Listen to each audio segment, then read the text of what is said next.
PG మరియు degree స్టూడెంట్స్తో బోనాల పండుగ జరుపుకోవడం చాలా సంతోషంగా ఉంది. నేను ఇక్కడ స్థానిక కార్పొరేటర్గా గత 3 సంవత్సరాల నుండి వస్తున్నాను. వాళ్ళని ప్రోత్సహిస్తున్నాను. బికాజ్ ఇప్పుడున్న జెన్జీకి ఈ పండుగలు ఇవన్నీ తెలియాలి కాబట్టి, మన సంస్కృతి సాంప్రదాయాలు తెలియాలి కాబట్టి ఆడపిల్లలకు కూడా అదే చెప్తున్నాను. నుదుట బొట్టు, జడాల్లుకొని పువ్వులు పెట్టుకోండి. పండుగ వాతావరణం క్రియేట్ చేసుకోండి. ప్రతిసారి మనం కూడా ఈ అమెరికన్స్ని చూసి వెస్ట్రన్ కంట్రీస్ని చూసి మనము అట్లా ఇన్స్పైర్ కావద్దు.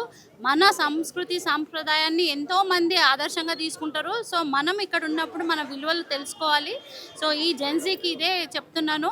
మన తెలంగాణ పండుగ అయిన బోనాలని అందరికీ శుభాకాంక్షలు తెలుపుతూ ఈ బోనాల పండుగ మంచిగా సాఫీగా జరగాలి. ఎందుకంటే బోనాలు అంటే ఇప్పుడు మనం చూస్తున్నట్టయితే డీజేలు పిచ్చి పిచ్చి ఆటలు పాటలు అవుతున్నాయి. అట్లా కాకుండా మన అమ్మవారిని కొలుచుకొని దేవుని భక్తితో మనం అమ్మవారికి బోనం సమర్పించుకోవాలి. సో ఆ చిన్న చిన్న వాల్యూస్ ఎథిక్స్ అనేది మన జెన్జీకి ఉండాలి కాబట్టి వారందరినీ ప్రోత్సహించడానికి ఈరోజు మేము ఇక్కడికి రావడం జరిగింది. తప్పకుండా దేశం అంతా బాగుండాలి, అందులో మనం ఉండాలని మొక్కుతాము. ఎందుకంటే మనం చూస్తున్నాము ఈరోజు వార్స్ ఎట్లా జరుగుతున్నాయో, మనం ఎంత సేఫ్ ఉన్నాం కంపారిటివ్లీ. సో నేచురల్ కెలామిటీస్ కూడా చాలా వస్తున్నాయి కాబట్టి మనం అందరం కూడా సేఫ్ ఉండాలి. స్పెషల్లీ విద్యార్థులకు మంచి విద్యాబుద్ధులు ఇస్తే వాళ్ళే దేశ భవిష్యత్తు నిర్ణయిస్తారు, వాళ్ళే ముందుకు నడిపిస్తారు. కాబట్టి వాళ్ళకు ఒక మంచి లీడర్గా నేను కూడా ప్రతిసారి వాళ్ళకి చెప్తూ ఉంటాను. సో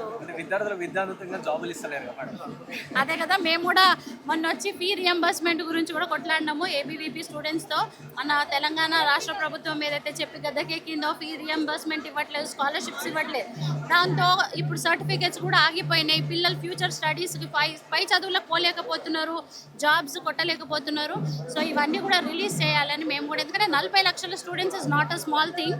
అండ్ ఇంతమంది దీనికి అర్హులు, ఏమంటే వాళ్ళంతా విక్టిమ్స్ అయినారు కాబట్టి వాళ్ళ తరఫున మేము వచ్చి మొన్న ప్రోగ్రామ్ కూడా చేయడం జరిగింది అలాంగ్ విత్ యువ మోర్చా అండ్ ఏబీవీపీ.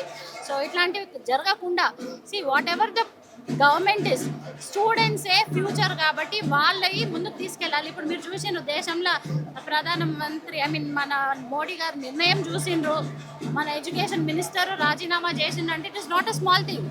అంటే మేము ఏమి ప్రాధాన్యత ఇస్తాము, పబ్లిక్ ఏది కావాలో అదే చేస్తాము. అండ్ కొత్త రిఫార్మ్స్ కూడా తెచ్చారు. సో డెఫినెట్లీ పిల్లలకు మంచి ఫ్యూచర్ ఉంటుందని కోరుకుంటున్నాం.